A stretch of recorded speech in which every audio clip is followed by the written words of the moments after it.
tukang bakso tanpa kepala. Cerita ini tersebar saat saya kira-kira masih kelas 3 sekolah dasar.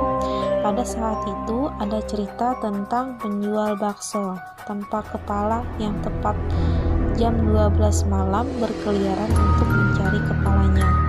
Menurut tetangga-tetangga saya yang pernah menemui penampakannya, tepat jam 12 malam berdenting bunyi mangkok yang dipukul-pukulnya seperti layaknya penjual bakso. Salah seorang tetangga saya, sebut saja Dodi, dia pernah bertemu langsung dengan penampakan hantu tukang bakso itu. Suatu malam, tepat jam 12 tengah malam, terdengar suara mangkok dipukul-pukul, menandakan ada pedagang bakso lewat. Sebenarnya Dodi sudah mengetahui kabar tentang penjual bakso tanpa kepala itu. Cuman entah kenapa pada malam itu dia seakan-akan tidak ingat akan kabar seram tersebut.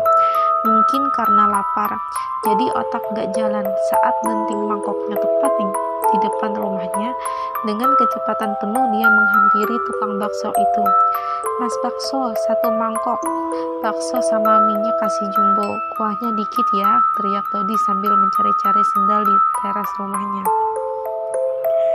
Begitu selesai memakai sendal, dia hanya melihat gerobak bakso, namun tidak ada tukang baksonya.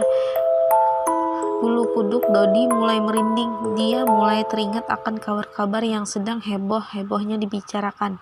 Dan ketika dia menyadarinya, saat itu juga dia hendak masuk kembali ke rumah. Namun, tepat di belakangnya, sesosok tubuh tanpa kepala sedang memegang mangkok dan berisikan daun-daun dan belatung. Saat itu juga Dodi berteriak keras hingga mengumpulkan warga, termasuk ayah saya. Namun ketika warga telah berkumpul, Dodi sudah ditemukan dalam keadaan pingsan dengan tubuh bersimbah keringat. Setelah beberapa jam, Dodi pun siuman.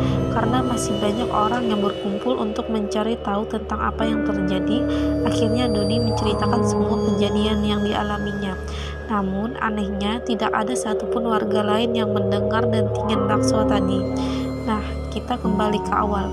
Mungkin ada yang bertanya-tanya, kenapa bisa jadi ada si tukang bakso tanpa kepala tadi? Oke, saya akan ceritakan sedikit yang saya tahu dan dengar dari sumbernya. Menurut cerita dari tetangga saya, sebut saja Pak Sudirman. Dia adalah saksi mata terjadinya pembunuhan tukang bakso tadi.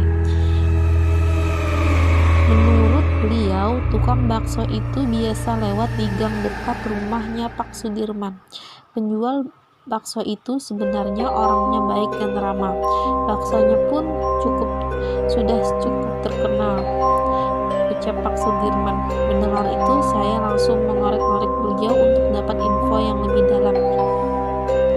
Suatu hari, kala hari sudah hampir maghrib, jalanan udah sepi, lewatlah tukang bakso itu.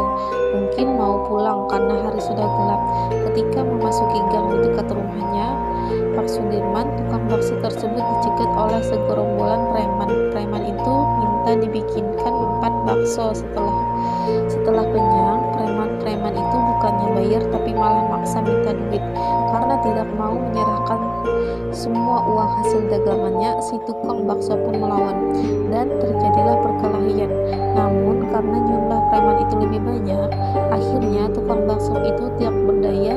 Dia dibunuh dengan kejam. Kepalanya dipotong dan semua uangnya dibawa lari oleh para pelaku. Warga yang melihat banyak yang hanya diam dan teriak-teriak agar orang-orang berkumpul. Namun karena menjelang maghrib mungkin lagi pada sholat, jadi hanya sedikit yang keluar menyaksikan kejadian itu. Karena warga juga takut, jadi tidak ada yang berani menghampirinya. Sebulan sejak kejadian pembunuhan tukang bakso tersebut, polisi hanya menangkap 1 orang pelakunya, sedangkan sisanya ditemukan tewas mengenaskan.